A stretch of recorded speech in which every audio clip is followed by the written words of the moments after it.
All right, what's up, guys? I'm Cameron with C1 Off-Road, and today we have something special for you. We have my truck on the lift, and we're going to walk you through a few things that we noticed that are probably needing to get replaced, and a few things that are looking good. And so we're going to show you what to look for. If you're looking to buy one, we'll give you a few tips on what to look for. All right, let's get right into it. Let's put it up.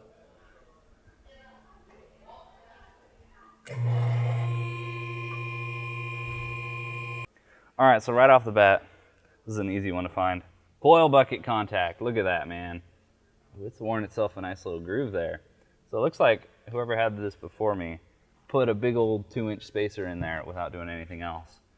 So one of the things that you can do to fix this is either remove the spacer, which, I mean, we want the lift, right?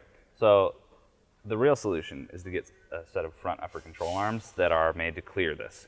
For example, the Z1 Off-Road front upper control arms, they're designed to, they come straight out and around, and so they clear the coil bucket entirely. That is so that when you go to full droop, so say you're punching it out of a parking lot and your suspension completely unloads, or if you're going over bumps, anytime that you're going through like a bumpy section, your suspension is gonna unload. And so when it does that, you can have a couple things that can happen. You can destroy your upper control arm, you can damage your coil bucket, or the worst case scenario is your ball joint will just pop out and the entire upright will just fall over and you'll be done. And that'll be it for your day of wheeling. So we're gonna solve this here. We're gonna put a set of front upper control arms on here. We're gonna put a set of spacers on here just so this can handle all the abuse that I'm gonna give it. Because this is gonna get put through the ringer. So yeah, let's keep going. Let's put it up higher.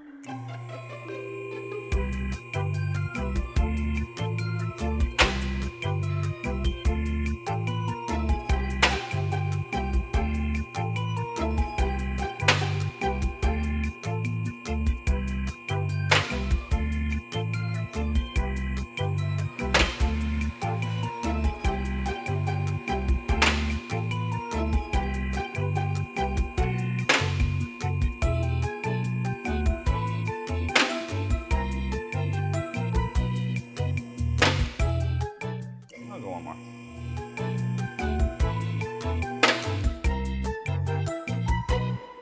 All right, so let's just show you a few things. We'll just go front to back. Okay, so front to back, we just have right off the bat, we can see it's missing the service panel where you'd access your oil filter. So that tells me this has been off-roaded a pretty good amount, but thankfully all the skids look intact for the most part, so not too bad. That's good to see. I'm pretty sure this was me. I'm pretty sure that was me last weekend. That's a close call if I've ever seen one. I need some heavy-duty skid plates on here from Z1 Off-Road. So a couple things to look for, though. You can make sure all your CV boots are looking good. You want to make sure that they still have all the fluid in them, and if the boots are cracked, they're not going to have fluid. Same with the ball joints and the tie rod joints. And then we already mentioned the coil bucket contact, but you can see it from down here too. That's just resting on the coil bucket. That's not what we want. And you can usually tell that it has it because when you go over bumps and stuff, it'll make like a clank. It'll make a little, it'll put down a little beat. I removed the sway bars. So this doesn't have that, but normally you'd have sway bars. Look at these boots are good too. Doesn't look like any calipers are leaking or failed. That's a good thing to look for too. If you're in any northern states, you're going to want to make sure it has as little rust as you can find. That's going to make your life a lot easier. Yeah, we've got our freshly installed Z1 shock skids. Another thing that we can show you how to check is this guy right here. So this is your diff vent or your axle breather. So what this says is when your axle heats up from just driving around, it builds up pressure inside, and so that vent allows that pressure to escape. And if the pressure builds up, say that vent is clogged, it can blow out your seals. And so we have a great example of that right here. So it looks like this guy, see all this crud on there? That is likely from axle seals being blown out. So we're gonna check that out, make sure that's not a problem. It could have been replaced earlier. It looks like it's been a while that this has been on here. But that's something to keep in mind. Check that out.